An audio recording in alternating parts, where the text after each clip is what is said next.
Hello, heathens. Heathens, we have a guest. We have a guest, a very special guest. Nicole, you introduce the heathens to our guest. Dear heathens, this is Nathan King. How are you doing? Hello, hello. I am doing extremely well, and I'm very excited, very glad to be here and to be asked to be here. So thank you. Yeah, absolutely. I think, like we had said before the actual episode started, thanks for being here. It's like cool to get new people and have all these different experiences for people to hear about. Um, so Nathan, who are you? What do you identify as? What's your practices? What do you offer? Absolutely. So there's a lot of really cool things because I do a lot, and I'm very passionate first and foremost that I'm a witch, and my passion is witchcraft. So I am currently right now located in the Ann Arbor, Ypsilanti, Michigan area, but for since 2018 to 2022, I was a full-time working witch in historic Salem, Massachusetts. And so I primarily work as a psychic. That's my main job. And I also work as a teacher, and I also am a coven leader. So in my main tradition, which is the Minoan Brotherhood, which is a neo-Gardnerian tradition that was founded in New York City. I'm basically the high priest, or what's called a Minos, in that tradition. And so I have what's called a grove or a coven in that tradition. And then I also have what is called a folkloric tradition, or an old craft inspired sort of working group that I'm putting together. And that's a completely different tradition. And then, of course, I'm also involved in other forms of witchcraft within the area, mostly British traditional witchcraft. And I'm writing a book through Crow Publishing, which is located out of Chicago. And if the gods and all the spirits do as they do, the book should be out by October of this upcoming year. And the book is called Awakening the Witch Blood. And Ooh. it's a fun book. It's a specific look at all of the folklore and all of the mythology of what makes witches different. Why do we call it the witch blood? Where does this come from? So I unpack all of these different ideas, and then in part two, you actually get a nice sort of grimoire spell book of you get rites, you get spells, you get different practices of how to do things. So it's a great book if you're beginner or advanced. And where is that going to be available for people to get? Great question. So that is going to be available. You can get it directly through the publishers, which is Crow Publishing. Through them, I believe it's also going to be available on Amazon. Of course, evil Amazon.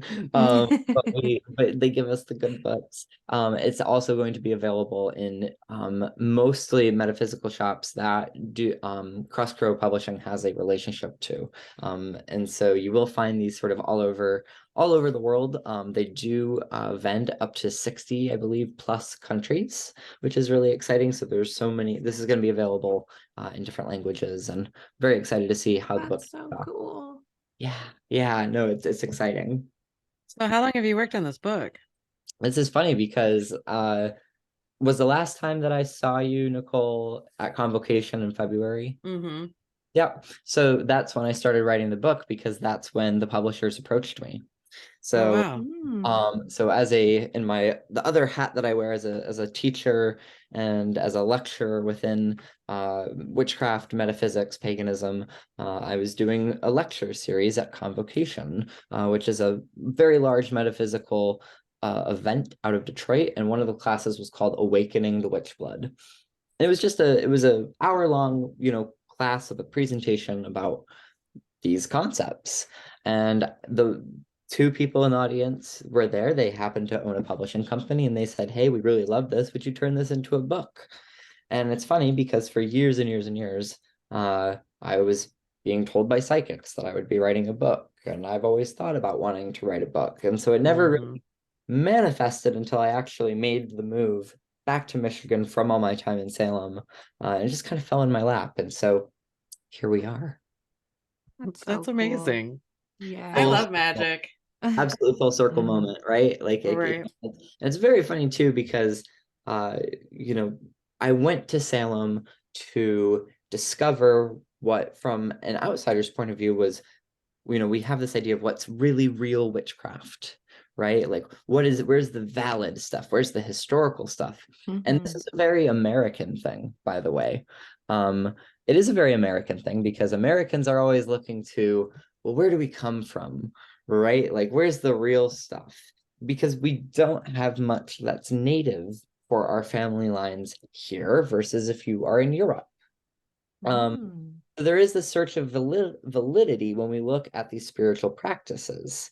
And we ignore the American sort of indigenous magical things that have popped out. They're more recent, but they have popped out of the States, like Anderson fairy tradition, or New Orleans voodoo, which of course has its roots in West African and Haitian lore, but it's still that's a specific land that created a specific way of doing things. And of course, as I mentioned earlier, I was at a gathering in Appalachia of Appalachian witchcraft. That's a very unique, very different style of practice. So I think for us, when we're looking at witchcraft, we go to the immediate things that are in our face and are marketed to us and are available to us. And so to me, the first thing that came to mind was Salem. And what is Salem? And it's truly an amazing place. Please visit, because it is the Disneyland of witchcraft. If you are really, really real into witchcraft, or just want to discover what is magic all about, or what does that look like, and you want to meet people who not just work within that field, but that is their livelihood, that is their practice, that is their spiritual belief, there's a lot to be gleaned from that. But I will say it is very different being a visitor there and be on the outside than what it's like to be on the inside. And that was something that, being a very naive 18-year-old that I was, never would have realized. But I also think that's part of why I excelled the way I did, because of my naiveness. I was very much able to not care about those weird political business things that people care about when there's 25 metaphysical shops right next to each other. And they're all independently owned, and it's old school New England, so they're all kind of mom and pops oriented. But these people produce magic, they produce experiences, and they align themselves in a way that they're truly putting on one of the many sorcerer's hats of being showman, but also being priest, right? There's a role within trickster and trickster energy, to just give you a peek of what you don't know. But Salem is very much smoke and mirrors, but the magic of it is the people that built those mirrors, because a mirror always reflects the magic back to you, because it is you, right? And I think that's the main thing that Salem has to teach people. And it gave me a hell of a lot of practice, for me as a psychic, that was like going into military school for psychic ability. Because when you're a psychic in Salem, it's unlike being a psychic anywhere else in the world, because you are doing 25, 30, 40 readings a day, depending on the traffic flow of people who come to Salem, because people go to Salem because you want to get a reading. What you do, right? If readings are being offered. And let me tell you, if you go to Salem, you go to places like Salem, New Orleans, you throw a nickel, you're going to hit a psychic somewhere. That we're really that condensed. But we see a lot of people. We're not just limited to person readings. We're doing readings over Zoom like this. We're doing readings over the phone. We are booked solid, and we're always in psychic headspace. I would say, and that was a great learning experience for me. If you want to develop psychic ability, it's a muscle. You either use it or you lose it. So the more you're using it, like if you're in Salem and you gotta be bringing through spirits, you have to be making accurate predictions. You have to be, able to touch people in a way that they feel like you are facilitating not just a safe experience, but a sacred experience, right? Safe and sacred should. Sacred spaces are not sacred if they are not safe, right? And I'm a firm believer in that. There are a lot of sacred spaces that are not safe. And I think, not to point the finger at Christianity, but there are reasons that there are these mass exoduses from some of these religions, right? because I think we've lost the essence of what does sacred space truly mean. So Salem is a little different because, speaking of sacred space, what was and what is the main connection with witches and Salem? The witch trials, 1692, where we have 20 very much innocent people who are, tortured and murdered for crimes that they could not have committed in any way. Now, here's the thing. I have the firm belief, and this is from my own academia and also being very kind of historically aligned in how I do my praxis. But I don't believe any of these people were witches in the way that we use that word today. The word witch back then is very different than how we use it today and have used it, predominantly for the last, 50 years. Which, then was, something evil and something that could be anywhere at any time, anything. And yes, there are people like Bridget Bishop who were using forms of folk magic. But they are doing those things within the puritanical praxis.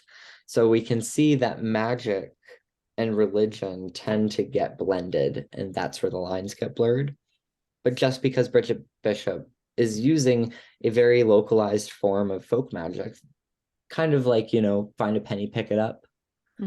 Very simple, something that you would see in not really, you shrug it and go, whatever, it's what you grew up with. It's the old ways.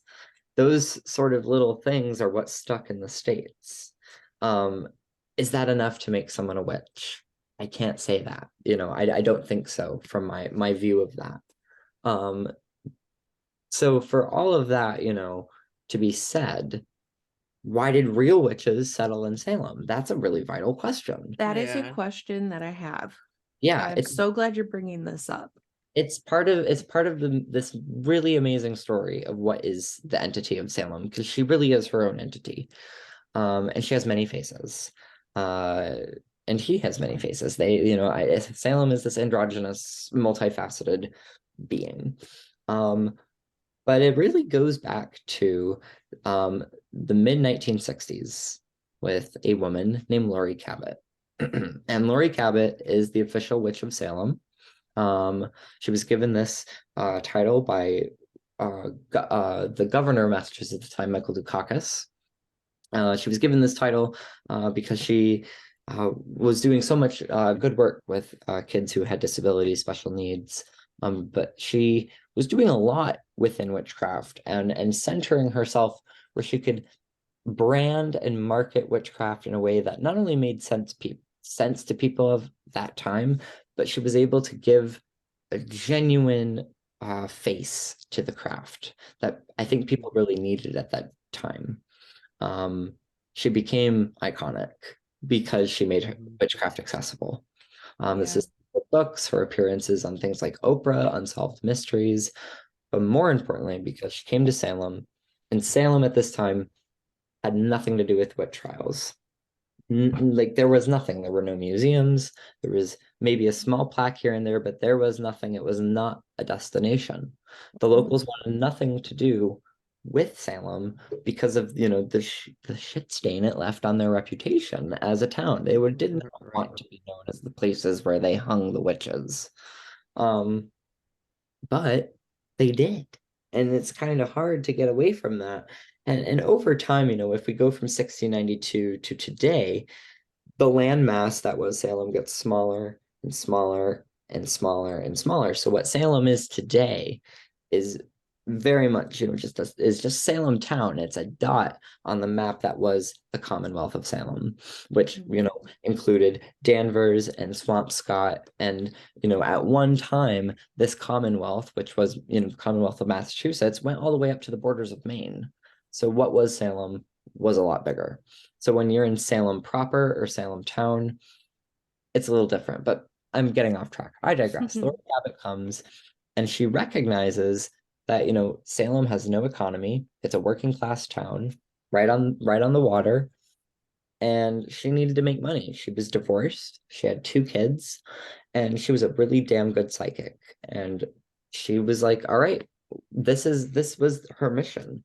And I think there was a flash of divine inspiration from the goddess, or, very much that change and that reclaiming of womanhood when you go through that time in life, right? Where you are left with nothing and have to create. That's magic, right? Like emptiness is, an empty womb is still a womb. And that is still what gives life and gives birth. And we all possess that spark. But Lori, really manifested that. And so her first shop was I believe it was on Derby Street. And it was just called the Witch Shop. Little thing. And she had a oath that she still keeps to this day, where the goddess came to her, specifically the goddess Isis of Egyptian mythology. And she swore unto Isis that to honor her until the day she died, she would wear black robes as a sign of her sovereignty and a sign of her dedication. She still wears those black robes. You still, you'll still. So, and again, it builds that iconic, accessible look. That to me is very much the definition of a priestess. That's badass priestess energy. And then it just booms from there, because then she's involved with correcting what does witch mean. And regardless of or not, if these people died with the word witch on them, and then we should know what real witches are and what they aren't, because we don't have anything to do with the Christian devil. Doesn't mean we don't have a devil, but our devil is not your devil. Like there's and the same idea of also magic is inside of you. That there is more to this world than you can see. Instead of going out to revere and getting involved with drugs or whatever, try magic. It really it transformed the economy, it transformed the mindset of people, and it really made an impact on your modern day housewife who wanted to find her sovereignty as a woman in a time in the 80s or 90s where women had to be fit and had to be minimalist, and it was so revolutionary. And she had multiple shops, some that are still running to this day. She was on multiple things, and I trained in her tradition of witchcraft, and I love her tradition of witchcraft. It's not something that I carry anymore, but it was a great starting place for me, and it was all kind of based out of Salem. So she started it, and then other people were like, oh, this is interesting. And then other witches started gravitating towards that area. And then over time, by, the 90s, 2000s, I've heard, a statistic that as much as 13% of Salem's population would identify as modern day practitioners. This could be significantly larger since then, and it probably is, because there's so many more shops. So There's yeah. so many shops there. So many. It's crazy that they survive, right? Because how much witch paraphernalia can one town possibly sell? You'd be surprised. Well, when you're catering to the whole world, that's different, right? Than if we're just catering to Ipsy, like you're catering to the whole world. Right. And that's the thing, is it is a world-class destination. And that was the really exciting thing. It's the thing I miss about living there the most, is every day, even if I just had a day off and wanted to go to the bar or whatever, I could meet 4 different people from different countries with different experiences, and they all came to Salem because they wanted to meet a witch or they wanted to have an experience. And that to me was a really humbling experience, because I was the witch, I am, my face is on the brochure, I am on this documentary, so I had my hand carrying the virtue of inspiration that Salem can offer. But like anything, there's a very dark side to Salem, because it is a place of murder, and there is an unsteadiness to doing witchcraft as your business. When spirituality and money get mingled, it can get a little muddy, right? It can get a little difficult. And so in some of those ways, I became a little less enthralled about the whole experience. But that's simply just because of how I've interpreted my craft and how I am able to regulate sort of how I move through my own journey. This is not my journey. But the people who stay and are able to make it through all of that, I salute them. I don't know how Yeah. they're able to endure that, especially because it is, tourist driven. So we have an on season and we have an off season. So during the on season, we're like squirrels gathering up those nuts because winter is coming. Mm-hmm. Winter Yeah. comes, it is dead. Yeah. It is absolutely dead and it's cold. New England winters are cold.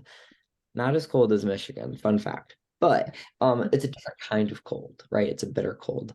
But now there's this resurgence of tattoo communities interested in Gothic art and just goth culture in general. That has a presence in Salem. Horror culture has a huge presence in Salem. So it's not just modern Mm-hmm. witchcraft, but you do get this entire anybody into the ookity kookity spookity Mm-hmm. something in Salem.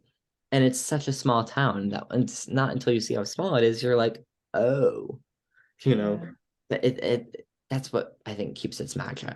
It's this quaint place that, everybody wants to go to. And by the time you get there, it's small, so it's familial. When you live there, you know your waitress's name. I loved those aspects of that. Mm-hmm. And I miss it, in those ways too. I bet it was a good experience for you too. It was Just it was to the like, absolutely most life-changing experience. mm-hmm. I would not be the witch or the priest that I am if it wasn't for any of it. Um, it was funny because our experience was we when we went there, it was great at first, right? Very surfacey, very cute, very aesthetically pleasing. I loved that, right? Yep. But then at some point, and I can't remember, we went there twice. Um, at some point, like one of those days, I was just beaten up and hard. It was just hard. It felt like a hard city to me. It was Yeah. the second time we went, and it was Mm-hmm. also the bitter cold you were talking about. We went at what, the middle or end of End of March. March. Ooh, yeah, we Oh still have Lord. ice. We still have ice on the harbor during Ooh. March. Yeah. Yeah. That there will always be that heaviness. And it's so funny because the moment you get out of the state line of Massachusetts, it leaves you.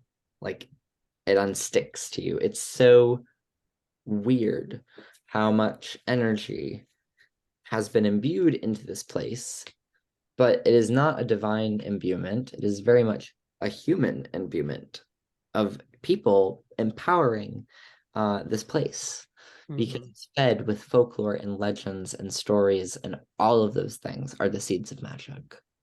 So it has this very real resonance. It has this very real power.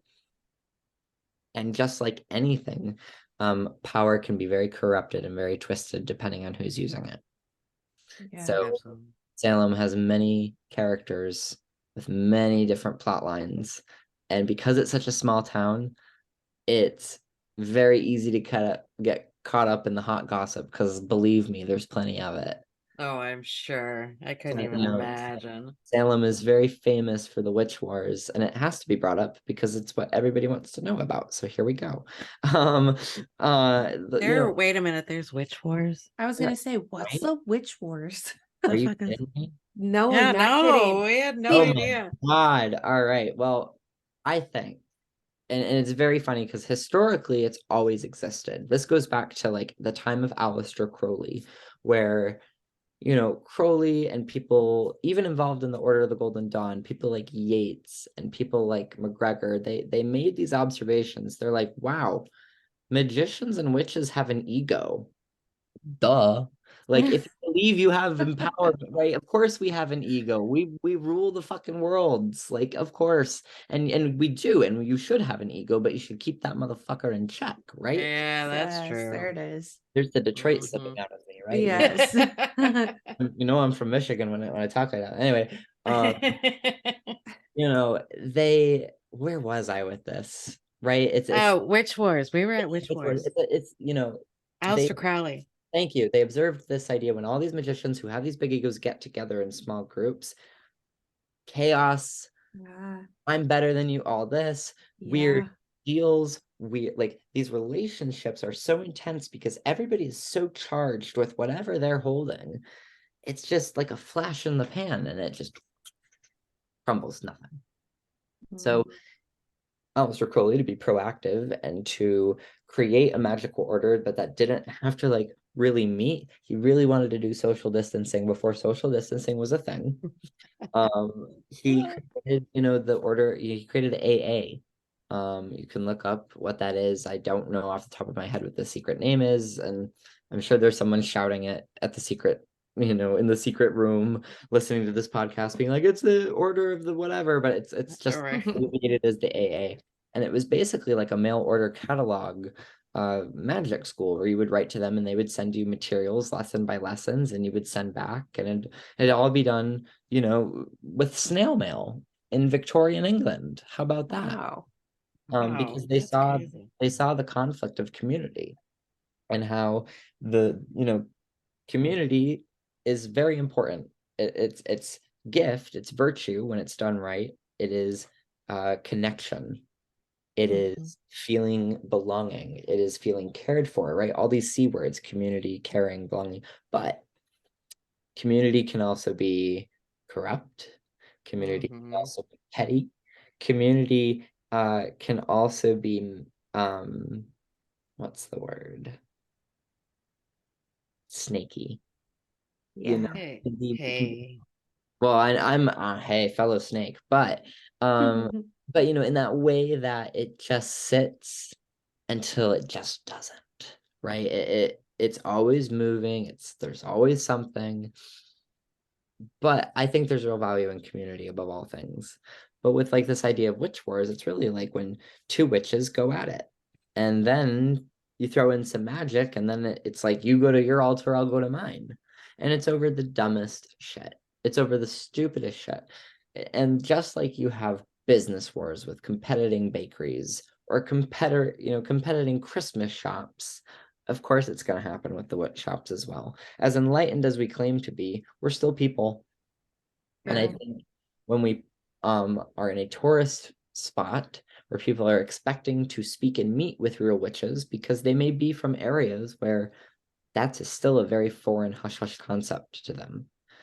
We're very privileged for me to be, especially in Michigan, to be in a place where people don't even bat an eyelid when they see a pentacle, or I Mhm. use the word witch just as we're using it now, just colloquially. But there are still places in the United States where it is not safe, and Salem is the first place I think where it really did become safe, and those things were accepted by the populace. And so when people come to Salem, there is this just like releasing and embracing of the weird, embracing of the witch, but there again, there's all those shadows that go with all of that because we are catering to people who are there to see witches. So we're playing a part in a way, even though it's us, right? And we do real witchcraft. We're doing us times 10 because Mhm. we're also giving people and facilitating an experience, which hopefully is a sacred experience, but people are also paying for an experience. So we have to Mhm. guarantee an experience will be had. Hey, That it's that doesn't a showmanship, really. the showmanship. So there are times where I'll be doing a reading and I won't be getting anything through. So we fold up the cards and I say, let me show you something different. And we do a spell instead. And I take them step by step, right? So I'm still doing all of the things very ethically, pulling from my toolbox, working as a healer, Mhm. but I'm making sure that we don't just stop and say, well, it's not done like this. Or, well, you paid and it didn't come through, so bye. You know, um, Or there's something wrong with you. Exactly, right. And so there's something wrong with you. So give me this amount of money so I can remove this, indigenous curse because you built your home off of, burial ground. Jesus. All right, Stephen King. Give me a nickel. How many times I heard that? No, it happens. Like that literally still happens in Salem. Wow. Yeah. Wow. Yeah. How so we've only been in the first time we went was like middle of November. Also cold. Also the time change. Horrifying. The middle. Horrifying. Yeah. And then we went middle of March, right? So we haven't been, I really want to go for Halloween. How was Halloween there for you? Did you feel the magic or was it more? Yeah, how was Halloween? Okay, have you ever been to Mardi Gras in New Orleans? I absolutely have, and I hated it. There you go. It Uh, is as jam-packed, it is as drunker, it is pure revelry, it is gay Christmas, Halloween. It really is. It's the best time, it's the worst time, it's the most chaotic time. It's the time where all of us really kind of give up our own Samhain holiday to facilitate the needs of Salem's community and all of the people there. If you go and you want to experience magic on Halloween, you have to go to as far away from the crowd as you can get because that energy is completely different than what the spirits are doing. Excuse me. When it's in that amount, it's the word I keep wanting to say is insulated. It's like it's the amount of people create like the styrofoam wall that's so thick you can't quite get it. It's not really there. And there's so much magic happening, right? Everybody's casting circle in their shops that it's like, well, geez, how much of this is there to go around?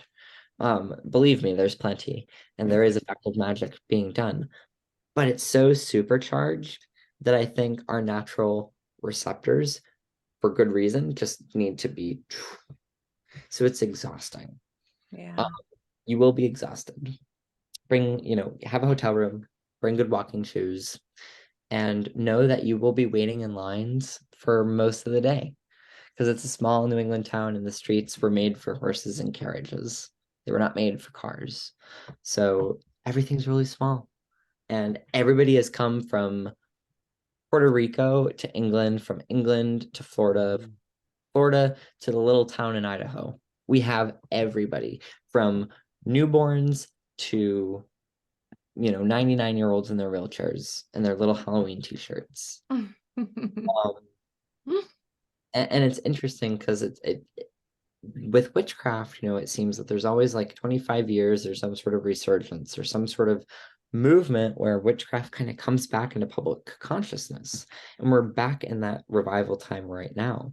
When I moved to Salem, that move in 2018 was, I think, right at the beginning of that wave. It was right before Sabrina came out on Netflix. It was right before the Craft remake. It was right before Hocus Pocus 2. It was right before all these things that happened in Hollywood and media and public consciousness that I really saw in real time in Salem, the epicenter of the witchcraft movement take place in America. It's happening all throughout the world, but in America, it was so weird to see the amount of interest and how it just went shoo. I also think that TikTok helped that a lot too, because it's been more accessible than I feel like it's ever been before in that way. Absolutely. And I've met so many famous witch talk influencers in Salem, that it's just so interesting to see like how this platform creates its own brand and its own style of witchcraft that's still very valid. I have a high priestess. I love her so, so, so much. And she is high priestess of a coven I practice with here locally. And one of the things that they teach is everybody has their own way in. It doesn't matter what the way in is, but once you find it, it's yours. So that could be anything from cooking, painting, hypersexual activity to getting naked and howling under the moon. Like whatever it is that you find your way in to be the spiritual conduit and to have a meaningful relationship with the other world, that is the role that the witch takes. And in Salem, that extra role comes into place with, oh, and you also have everybody from across the world at these times of the year. Good luck. With very wounded native spirits. Yeah. Very dark histories. It's New England. Gotta love Lovecraft. It's dark. Very dark energy. I did not adjust to it well. I always felt something very ill was in the ground.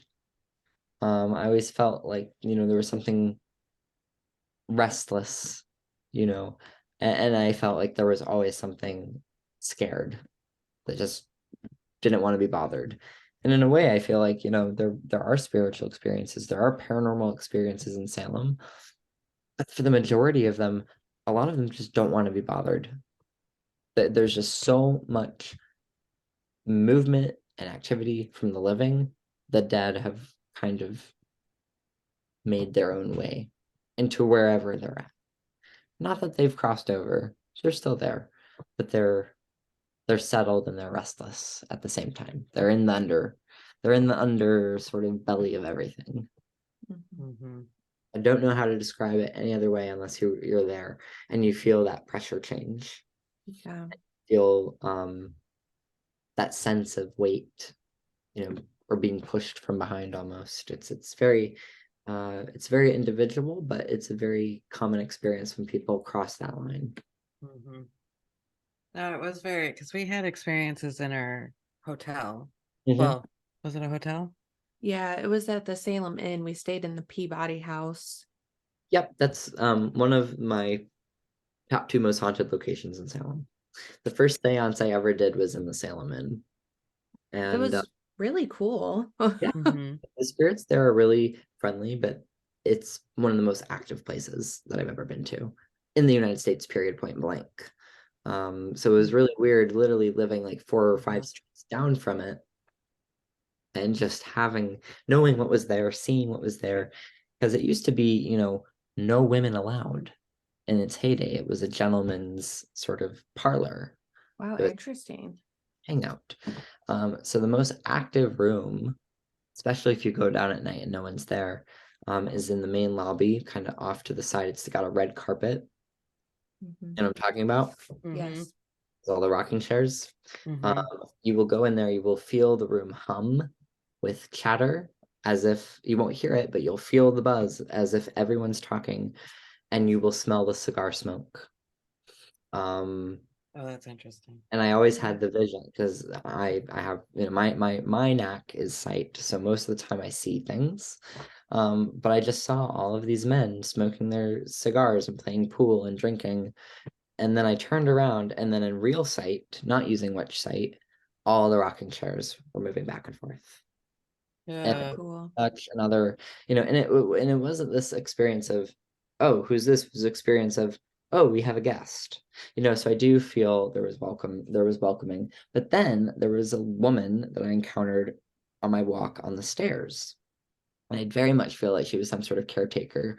Um, I kept, she kept like talking about the keys needing to be in her hands and pointing to the keys that were dangling off her belt in this very like Edwardian looking frock, and her hair was frazzled, and she had a child upstairs that she was just running up and down the stairs, and she had to be in like her 40s, maybe her 50s, but it was just such a weird experience when you do spirit walks like that and you have these encounters when you're open like that, which is, you know, it's a very self-induced experience, but it's very purposeful. So that way what's coming through is coming through because you have these set sort of codes for yourself to make sure you're being discerning.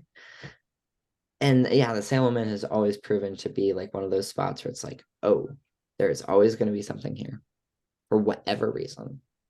And definitely there's still um there's still trauma from the fire of 1914 that exists in those walls. So you will experience victims of the fire who will pass through those walls because they were not there, but the fire did rip through that area. Hmm. So Yeah, I'm wondering now that talking about all of this, if because we were there during a time when it was more off season, like middle of March, if that's why also we had a lot of activity in our room. And the first night it scared us, of course, right? But then we started like bringing offerings into the room, and then all of a sudden we'd all be doing our makeup, and we would get like sense of like powder, like almost like baby powder, but it's like they were in there watching us and like wanted to help hanging out. out. Yeah. And like, Yeah. what are you guys doing? And it was just also a super welcoming experience where it was like, this feels so cool. Like we're making friend ghosts. Yes. And I find with a lot of the spirits, most spirits in general, a gift will always call for a gift in their language. Even when we become ancestors, we're gonna die. That's part of my favorite fact about what I practice is we're all gonna die. And that, that just expresses the joy of the present and of being alive because we're gonna die. Like this is it, So when we pass over and we become ancestors, we have this settled knowledge of just being in a place where things make sense. There's no bias, so we're able to intercede and things like that. We're able to not be territorial. We're able to contribute to people's joy. And so I think when they speak the language of a gift calls for a gift, they know what that means. They're able to reciprocate those things. But of course, there are some spirits that don't. Just like there are some people who don't follow basic human etiquette, right? Spirits have their own etiquette and we have our etiquette. And just like we don't follow our own codes of conduct and ethical systems, so do spirits. There are twice as many spirits out there as there ever will be human spirits, past, present, and future. There's an invisible world all around us. So we have to really check our own consciousness and know that our consciousness is not their consciousness. Just like my consciousness is very different from the land that I'm living on and the land that I am on now. Salem was a constant reminder of that, so there's a humbling action with that because it's exhausting to live there because it's a city. So it's always like you're living on top of someone. You're always battling for that damn parking spot, and then you got your bills to pay, and you got to work 2 or 3 jobs, and it's expensive because it's New England and New England money and all this diversity. So it was crazy and gut-wrenching and hard, but it was amazing because I found myself slowly but surely learning the secrets of the art and learning magical science. And then at one point, being at dinner parties with wine, talking about, Hermetic philosophy and diving into the very specifics of, witchcraft laws and casting, methods. It was very surreal. And then you get to a point where you're like, wow, I'm at the dinner table with my heroes. And that's weird because then they no longer become your heroes, right? And you know them. So that also in my nerdy witch brain became a moment where I was like, oh, I am no longer the seeker. I am, and at this point, I'm no longer the student. I'm always going to be the student though. Like, let's be real. I'm into it. I will never not be a student. But I'm not, I'm not actively seeking anything more than what I have, right? Everything I feel like what I have magically, everything I've harvested magically is good for me right now. Because I saw so many different things and I experienced so many different things. And it gave me, the training wheels to do what I do now, which is so much more personal and it's so much more private and it's so much more selective.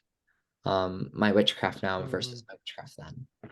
But part of that was because I was so eager to practice, right? So I just wanted to just practice and give and give and give.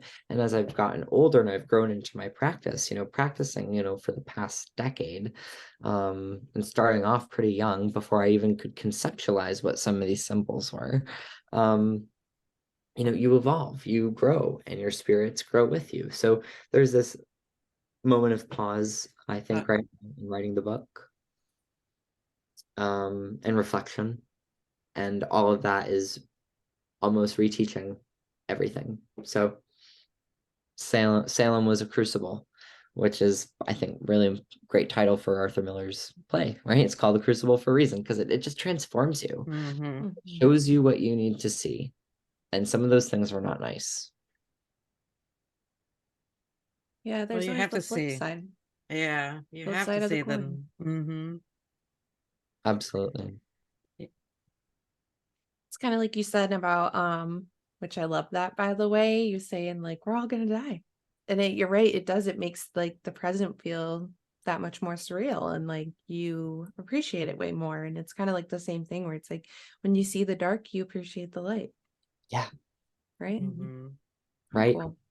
And what's more Salem appropriate than a place where witches were killed and reviled, and now it's a place where witches cling to as their safe haven. And there are TV shows about witches reclaiming Salem because witches did reclaim Salem. They have reclaimed Salem. It's a complete success story in many ways. And it's magical because it was done magically. So we can't dismiss, the identity of Salem is always going to be Witch City. It's proven itself. Well, it has to be, right? It has to be. It sacrificed so much. Like, and they, it's inspired so much out of that sacrifice, mm-hmm. which really, begs to the question, what truly does it mean to sacrifice? What is a sacrifice? And why is that a common thing within a lot of these, occultist traditions? I really think, it goes back to this idea of a gift a gift calls for a gift. But in order for me to have something, I have to take it from somewhere. There's always reciprocity, but within that, something, in order to live, something else has to die. That's just the cycle. It could be on a very minuscule scale, it could be on a very large scale. But the essence, I think, of magic is just, remembering that cycle, making the token, paying your dues and saying, yes, I know that I'm taking from this and I'm giving myself this advantage, but something great will come from this. Nathan, you just gave me the answer to a question Nicole and I have asked for a long time. Oh. Or just a concept that we've had, and you just gave it to me. Yeah. You said that in order for something to live, something has to die. We talk about nature or violence in nature a lot. And we talk about violence in general and how violence in nature, you have to have it, right? That's how It is one of something the, has to die for something to live. yes, fundamental regulation, because Earth is an organism. And I mean, it's very, I mean, in the very essence, I mean, it's, if you want to talk it in the Hindu terms, right? We have the concept of Shiva, who is known as the creator, but he's also the destroyer. Yeah. Right? It's the tower card, right? The tower has to fall so that unsteady foundation can then become restabilized. And what is more drastic than any sort of change? And that's what magic is all about. Magic is change. Magic is the force of change. So when we look at witches and sorcerers being practitioners of magic, they're not nice typically in the stories, right? Right. That doesn't mean they're bad, and that doesn't mean they're wicked, and that doesn't mean they're evil, but they're not nice because life isn't nice. Because we have to suffer to learn. Maleficent. That's the truth. Exactly. Right? If you want this power, then you have to earn that power in order to be trusted with it.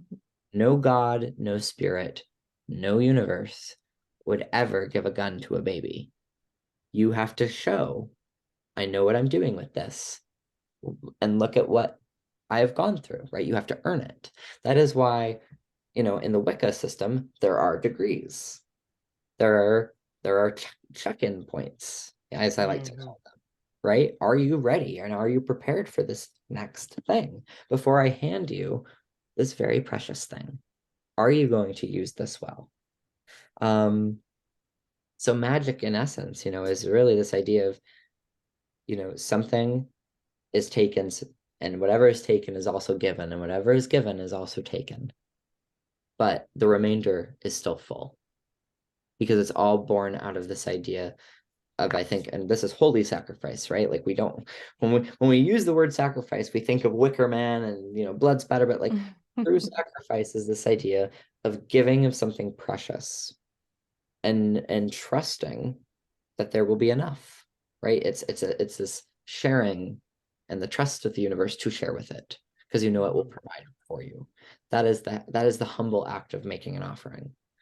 because the food itself is going to be there. It's going to rot, but the essence of it, the act of it, that's the important thing of an offering. So yeah, sorry to get a little off track, but it took me down this place because I think witchcraft is more about a sacrificial cult in the sense that it acknowledges that cycle of life, death, and rebirth. Rebirth too, right? Most important, rebirth. That's magic. That's the rise to the change. That's when we see the spells manifesting. But a lot of people have this idea that witchcraft is either a fertility cult or a reincarnation cult.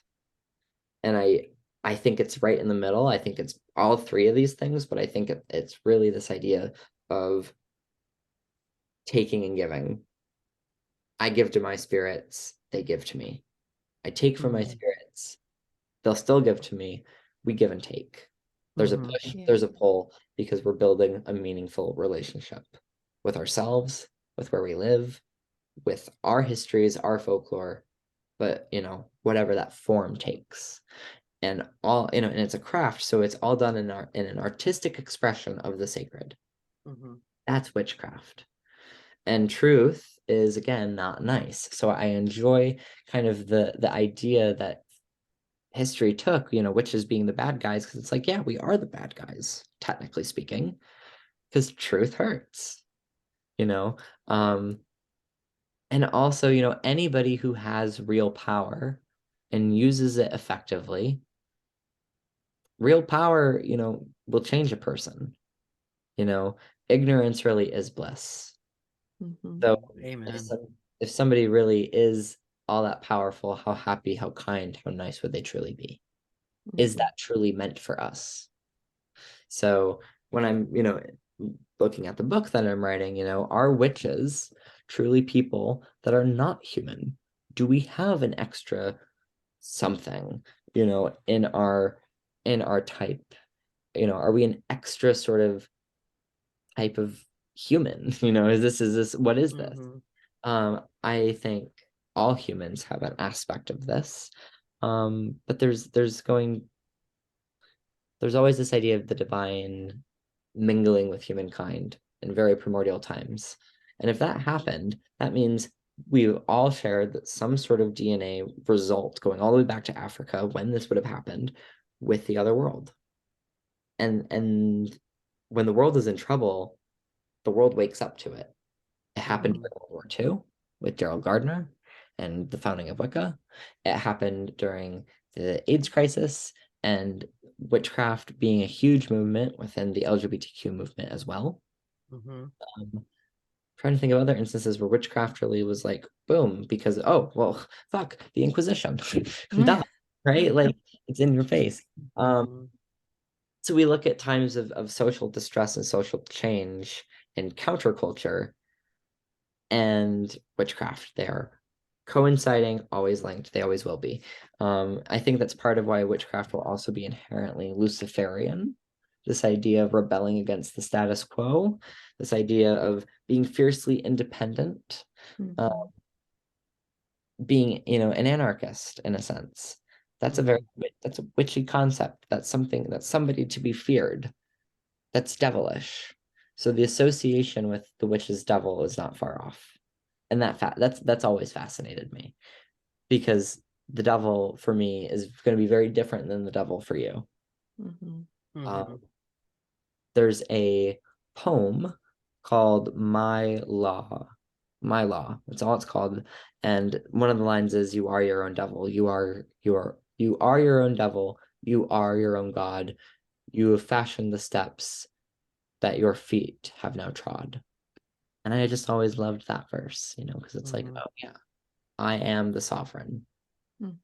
I make the contracts with the spirits. I make the pacts. I make the offerings. My name is in that book. I'm the one who signed it. Not my parents, not this devil, not this demon, not this God. It's that true empowering personal responsibility we take as witches, because we're the one doing it. We don't need the intermediary. We're getting it straight from the source. And that knowledge of this is embodied within you, this is empowered within you, and it's physical, it's not far away. It's not out of reach. You're not trying to grab it, but you're trying to pull it out. All of that is it's a big shock for people, I think, coming out of these kind of Judeo-Christian concepts. But they've always been there, which is the thing that boggles me too. I just feel like they don't. It's either, so first of all, with religion, Christianity, I feel like it's been a telephone, Mhm. the game telephone, right? It's telephone for so long. So I've been going back to the scriptures and really like Yeah. studying them, like whatever. And what was the other thing? Oh, and it's the people that don't want to think compared to like witchcraft where you're actually responsible for your own things and you're thinking for yourself. So like my discernment on say a political thing is my discernment. I don't have like I'm not going to pick this side or that side. It's like, well, give me the issue, let me decide on it instead of like having it already. Fed. Yes. Yep. Mm-hmm. Absolutely. And that's the weird thing too, is within, and it's because I just, we were talking about all these different events I've gone to. I think I've gone to about 4 or 5 different events that are all witchcraft pagan oriented, up to like 200 pagans at a time, at these events. Oh wow. It's February of this past year. So I've just been going to festival Wow. out the Midwest and kind of back again from the coast. And what I had found is witchcraft is a mixed bag as far as occupations and political affiliations. It's a really mixed bag. There are Trump supporting witches, there are Democratic witches, there are third party witches. Like we have it all. We've got doctors, lawyers, and we literally do have Indian chiefs. like the quote the Betty Hutton song. Like we do have all of it. I have met those things in that order, those people in that order.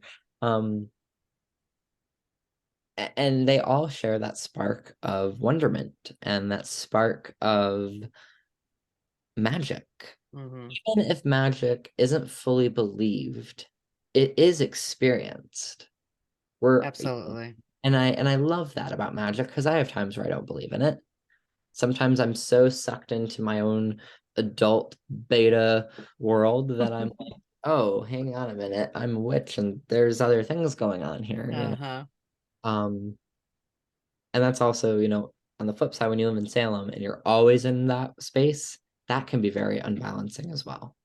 Oh, I'm Yeah, I would sure. imagine so. So being a walker between the worlds, I have been in the full extreme of it, where I've fully been in the other world for weeks and months at a time, and have snapped back to reality. It's very dissociative and dangerous as a spirit worker. You're doing it professionally at that level.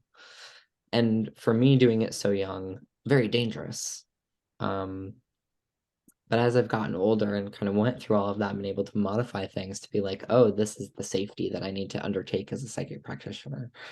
But also to understand just the mechanics of these things.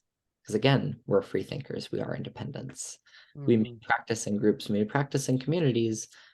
But what I found is in that diversity and that thing, we are committed to the search of self, whatever that may mean to you.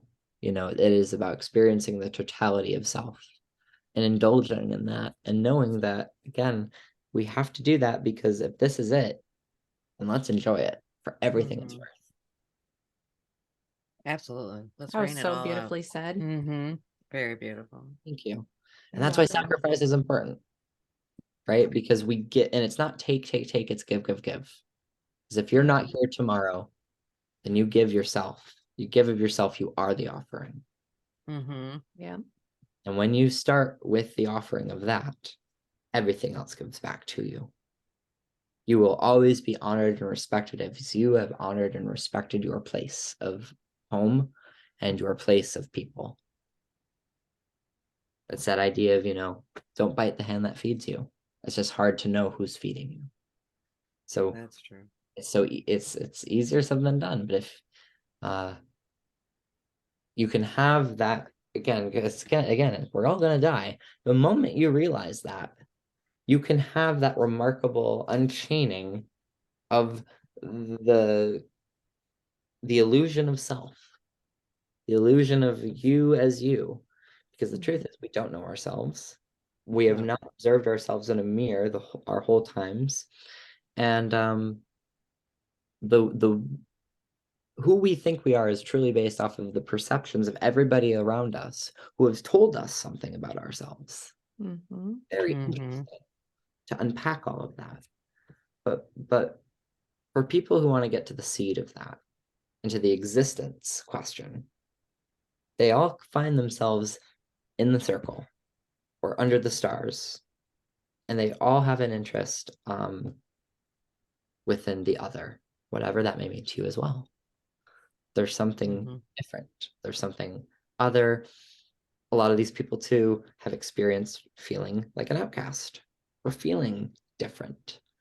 Historically, all of these things do line up with what it means to be a witch. And so when we use the term like you are of the blood, what does that mean? What so but I do think these concepts are coming up again because there's something going on in the world. Obviously, turn on the news. But counterculture happens. And if the devil is the father of counterculture, because obviously Lucifer fell from heaven, he was the father of counterculture, then we are right in the midst of another sort of very exciting historical time to be a witch. And a lot of those ancestral traditions are popping up again. So Absolutely. yeah. And it's not just Salem too. I mean, look at Ipsy, and like we got tons of metaphysical things popping up, and New Orleans is having a resurgence. Chicago has this huge occult movement happening. So I'm finding that, Salem did start it, but I wonder if this trend endures and Salem will also be consistently that same thing it always has been. You know what I mean? Well, I think it almost might. I've been studying a lot of John Dee right now, and it was interesting because in that time period, you had science, alchemy, magic, and religion all in one. And I really feel, or I really would hope that that's how it's going to be, is that we're just going to kind of blend those worlds in together. Exactly. And I think for us, it's the understanding that we have different verbiage for different things, different concepts for different schools of thought. So physicists may talk about energy or talk about, the nucleus or the nebulous of stars. We in turn, if he's talking about a nebulous, we may use the term the star mother, right? Right. He may be talking about DNA. We may use the term witch blood. That idea of those interwoven little connections that make up the totality of who we are. Ancestry, right? Or beyond that, which is really more important, but I digress. It's different verbiage for different things. It's different understandings of different schools of thought. But once we get to a place of accepting that truth, if we are all looking for reality, if we're looking for truth, ultimate truth, we have to understand that perfect truth is ambiguous. The lie and truth are two sides of the same coin, and they can't exist without another. We'll never know truth because true truth is ambiguous. Something that true and perfect has to exist as such. It's a double-faced being.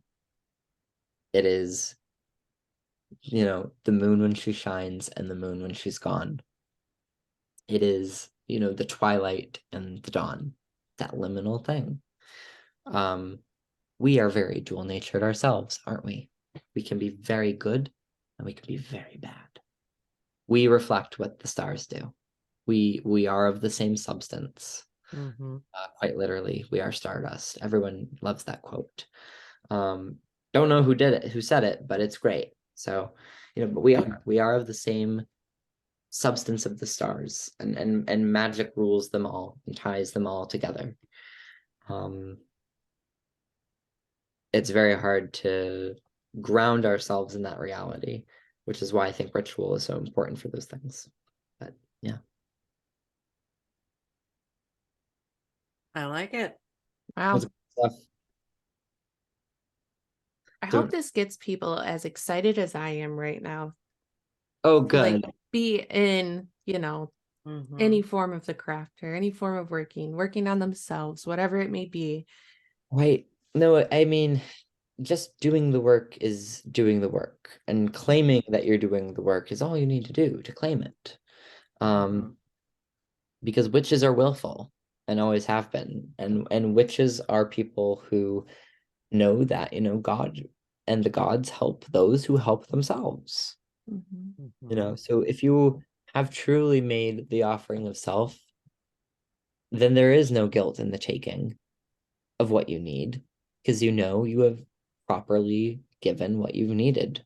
And all you are and all you have, and you've trusted the process. All of those things are really hard to do. This is a difficult one for me, for sure. The moment you have that knee-jerk reaction, it's your invitation to be like, oh, okay, let me look at this. Because there may be some sort of fundamental need or wound that needs to be addressed or communicated in some way. Absolutely. But yeah, all of the things that Salem has are very good tastes and introductions to the great and wider world of anything to do with even history, you know, or magic, or that, you know, just the history of feminism, because we're talking about mostly women who are being accused and murdered. I mean, it has all of these things. But Salem is also, I mean, it's the touristy part, so it's very pop cultural. It's very much a business first and foremost, and then a tourist destination, and then some sacred place. Maybe not sacred, sacred to many, and not sacred at all to some. It stands in this weird place between being very unholy ground and very holy ground, depending on who's telling the story. Right. And that's a liminal space. So of course magic thrives there, because it is like truth, like the gods, it is both. It just is. As we are and as is life, so mote it be. So mote So it mote it be. be. No, it's very, all of those things, you know, on some very weird metaphysical level, contribute to the weirdness that people feel when they visit that town. And there is going to be something always there. There's been so much there. It just is always going to be in the human consciousness, I feel. And it's very specific to being an American witch versus witches in Europe, because witches in Europe have sacred sites, and they have their stone circles, and they have their, you know, huts from the 14th century. We don't. Our only connection to anything to do with the word witch goes back to 1692. What's more famous than the Salem witchcraft trials? So in a way, by association, it became a sacred site, because there wasn't any sacred site that was left to be had. Unfortunately, Native American sacred sites, those were not trendy or fashionable, and were completely wiped out because of colonization. Yeah. So there weren't, you know, there weren't those things. So we had to improvise. That's very patriotic in its own sense. You know, that can't you get up and go, just do, you know, just do it spirit. You know, that to me is very American. That's very Mel Gibson and the Patriot with his rifle, just doing his own fierce independent thing, you know. So it's very Luciferian. Yes. Yeah, absolutely. Yeah. Wow. Wow. Yeah. Hey. Wow. Wow. Look at us go. So where are you doing readings at? So right now I'm kind of on a little bit of a break. I'm mostly just doing them online over the phone or over Zoom if it's requested. But everybody can reach me at my website, which is witch-path-readings, which is going to be at Square.site. I'm also on Instagram. If you want to follow me at my personal page, it's Nathan_toil in trouble. And then the Witch Path Readings account is linked directly to that. But again, I have like no availability right now between festivals and the book and working a Mhm. full-time job because I'm also a preschool teacher during the day. So that's exciting and exhausting, but wonderful as well. Well, Oh, that's so cool. we'll link your website and your Instagram and all of that just so people can give you a follow. Also, don't forget, we've talked about it a couple times, but Nathan's book will be out in October. And once again, they will be at Evenstar for people that are close to us. Evenstar's Chalice. We've had Mara on a couple episodes ago. And we've have her link in there. So it'll be there too for our local people, but also like he said, you can get it from the publisher as well. And what was the publisher one more time? They are Crossed Crow Publishing, and they are out of Perfect. Chicago. Awesome. And you are having a did you say a book signing party or a release Yeah, date there? there's no dates and specificity. It's all kind of in the ether right now, but I know that once the book is out, which will hopefully, again, hopefully, if all goes well, will be by October. There will be some sort of book signing event at the shop. And it'll be very in the Even Stars family fashion where we'll have tea and cakes and a little Yeah. get together. We'll have a little potluck, and I'll probably do like a mini ritual or something to give thanks for getting me through those long caffeinated nights of writing. But yeah, Oh, That I'm is so sure. cool. Oh, I'm it's so excited. it's been the biggest project I've ever undertaken in my life, and I'm a firm believer that anyone who says, "Oh yeah, I love to write," they probably are not a good writer. Or they're mad. That's probably true, right? Because I'm just like, how do you do this? Because it's just so exhausting, and it's just so, um, It's a you know, lot of it's work.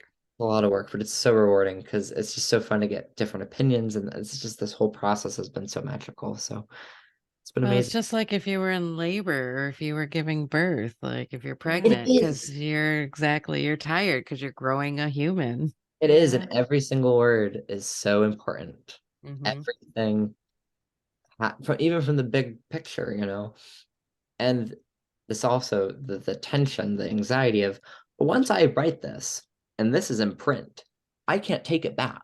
No. It's in the world forever. Like, I love my Sandlot impression, right? Like, how am I gonna do if if in like 20 years from now we find out X, Y, Z and then it's all outdated and then the book becomes useless, but again, I love the idea that with anything that's nonfiction or anything that's a personal take on something like my book very much is it's a time capsule. It's a moment Mhm. in time that captures my opinions and feelings on things as I feel right now. Mhm. I'm very excited to see what I think of this book in 20 years from now Yeah. Mhm. and how I'll look at my practice now versus what it'll be then in the future. Right. And and I love that about authorship. And you can see authors, Mhm. I mean, even Silva Ravenwolf, her early works, very different from her later works. Absolutely. Same with Raven Gramassi, who Crosscrow Publishing has all of the rights to anything written by Raven Gramassi. So they are in the process of republishing a lot of his works as well. So if you're interested in Gramassi, his traditions, Strega, Italian witchcraft, definitely give them a check out. Yeah. Cool. Yeah, Oh, that's cool. Cool. good stuff. Yeah, absolutely. Well, I don't know if I have any more questions. no, I would In I a trance is what what I I will am. say is we Magic hope, trance. yeah. What I'll say is I will most likely and spirit willing have Nathan on again in the future talking with us about something else because this has been an absolute pleasure Yeah. listening to you. I'm like so glad you're right in my headphones because I'm like you're good luck you're really good at speaking and Mm-hmm. this was a great episode. Witchy ASMR, right? Yes, exactly. Seriously. Like I literally was like, no, this is live. This is Yeah. live. I'm not watching a podcast right now. I This have to is live. respond. It's Right. your Right. I podcast. have to It's move. it's Oh, our right. podcast. Oh, Your shit. podcast. You're producing it, right? That's amazing. I would love to come on again. Let's like talk about making potions or teas, Yeah. some sort of Yeah. herb stuff, because I have all these herbs and stuff I want to talk about. So yeah. Well, and I would really love to capture you in the moment after when things settle down, after the book comes out and you do your like Chicago thing and blah, blah, blah. Like when you start coming down from that, I'd really like to capture your moment at that point because it'd be really cool to like see the contrast and like, do you know what Yeah. I mean? Yes. Yeah. Yes. No, absolutely. I mean, one of the things too that I really like once this book is over, like I want to be getting out into the community and not even in a coven practice. Because I mean, if people want to come to my coven, great. That's a very specific thing. But I want people who are just interested in creating art and Mm-hmm. art that's magical, so ritual dancing or ritual painting. Like, I Mm-hmm. want to find people interested in those things. So if you are into music, art, dance, any of those things, We'll join. yeah, no, seriously, We like like crafts. We like We like yeah, crafts crafts. I and want dancing. to. I like I have dancing. I have so many friends and so many connections with spaces like Riverside Art Center. Like we can rent out a space and just jam and get into it. Oh, yeah. And I'm also in the process of moving. So I have a house that I have helped purchase, and it's a very big life move for me.